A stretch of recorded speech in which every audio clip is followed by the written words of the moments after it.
बापाने घोटाळा केला म्हणून मुलाने घोटाळा करायचा नाही असं आहे का? अहो, मी पुण्यातील जमीन घोटाळ्याबद्दल बोलतोय. जसं अजित पवारांनी सिंचन घोटाळा केला, तसाच पार्थ पवारांनी देखील जमिनीचा घोटाळा केला. यात विशेष म्हणजे जी सरकारी जमीन कोणाच्याही नावे होऊ शकत नाही, ती जमीन पार्थ पवारच्या कंपनीच्या नावे झाली.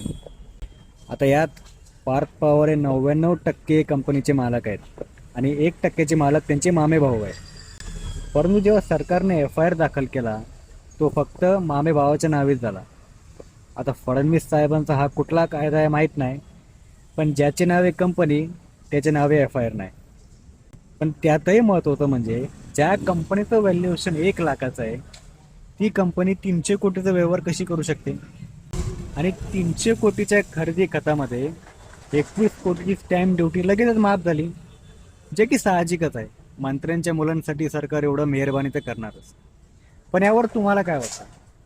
जसं देवेंद्र फडणवीसांनी अजित पवारांना सिंचन घोटाळ्यांपासून वाचवलं, तसंच देवेंद्र फडणवीस पार्थ पवारांना कधी वाचवतील अशी आशा आता जनतेला लागलेली आहे.